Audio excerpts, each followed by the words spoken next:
Hi, welcome to Bubby's Reading Circle. I hope you enjoy our book today. Make sure you look us up on the web for more books. You want to read a book? Say yes, Mom, I want to read a book. Good girl. Yeah, let's go read a book.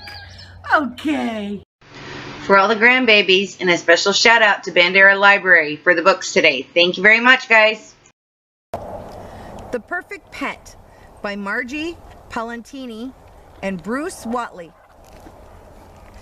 Elizabeth really wanted a pet.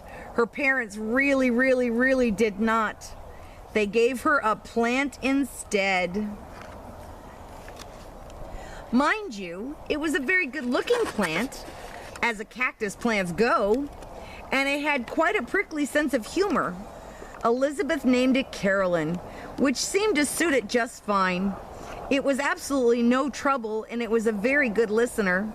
Snuggling was a bit of a challenge. However, Elizabeth did manage a quick hug now and then. Elizabeth really did like the plant, but she still really wanted a pet. And she had a plan. The element of surprise. So how about a horse? Huh? What? Who? Said Father. Who? What? Huh? Said Mother.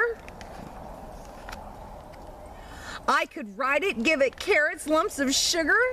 A horse would be the perfect pet. What do you say? Father yawned. A horse is too big. Mother sighed. Our yard is too small. Why, it would eat us out of house and home, said Father. A horse is not quite perfect, dear, said Mother, going back to sleep. Not quite perfect, said Father sleepily. Scratch the horse. Catch him off guard. What about a dog? Huh? What? Who? Said Father as he stood in front of the mirror shaving. Who? What? Huh? Said Mother, peeking from behind the shower curtain and dripping in soapy water. I could take it for walks, teach it tricks, feed it treats, play fetch. A dog would be the perfect pet. What do you think? Father spit shaving cream. Dogs bark. They're much too loud. Mother grabbed a towel. They jump all over the furniture. A dog is not quite perfect, Elizabeth, said Father. He shaved. Not quite perfect, called Mother from the shower. Forget Fido. What about a lamb? We have a lamb. Thank you, Cubby. Can you not stand on my feet? Yes, you're cute. Or eat the book. Thank you. The full stomach. Burp. You know what would hit the spot right about now? Asked Elizabeth. I'm thinking a cat. Huh? What? Who? Said Father. Who? What? Huh? Said Mother. A cat could lick the plates, curl up in my lap, drink leftover milk, and would always know what to do with all the extra string. A cat would be the perfect pet. So how about it? Father picked up the newspaper. Cats scratch. Mother cleared the table. Cats shed all over. A cat is definitely not the perfect pet, said Father. Achoo, I'm sneezing already, said Mother. Cross off kitty. Go for broke. How about a bird? Bunny, turtle, fish, guinea pig, rat, any, all, take your pick, said Elizabeth. Her parents looked at each other. Nope, afraid not. Not quite. Too fishy. Uh-huh. Don't even go there. What's left, moaned Elizabeth. Doug. Elizabeth was thinking she would never ever find the really perfect pet. When, what do you know? She really did. In fact, she almost stepped on it. Right there on her rug. A bug. Elizabeth picked him up. She held him in her hand, looked him in the eyes. He wasn't too big. He most definitely was not too loud. He couldn't jump on the furniture, didn't scratch, didn't shed, and how much food could he possibly eat? He was the perfect pet. Caroline totally agreed. Snug.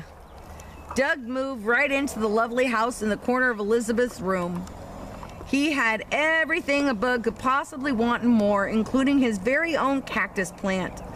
As Carolyn was only a hop, skip, and a jump away, he truly enjoyed sunning himself in her sand. Of course, Elizabeth provided him with enough crumbs to satisfy any growing bug's appetite.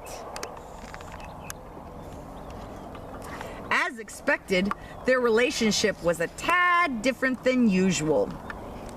Doug could not give Elizabeth a pony ride. She could not take him for a walk. He could not catch ball or fetch, no matter how many times they practiced. And try as he might, Doug just couldn't get the hang of playing with string. But he was very helpful with homework. He always knew where to put the decimal or a period. And he loved snuggling up with Elizabeth each night for a story. What more could you ask? He was perfect. Unsnugged, with all those crumbs and plenty of sun, Doug grew by leaps and bounds. He was one big healthy bug, and then some. The only terrible, really trouble came one Saturday morning. Many weeks later, Elizabeth's mother came into her bedroom to get the laundry, and there's a bug in that bed, she screamed. A bug, shouted Father, ready to swat. That's Doug, said Elizabeth very protectively. He's my pet. Her parents looked at each other. Pet? Pet, said Elizabeth, just like you wanted. He's not big like a horse. He's not loud like a dog. He doesn't jump on furniture, scratch your shed, and he hardly eats a thing. But a bug? Asked Father. A bug, repeated Mother.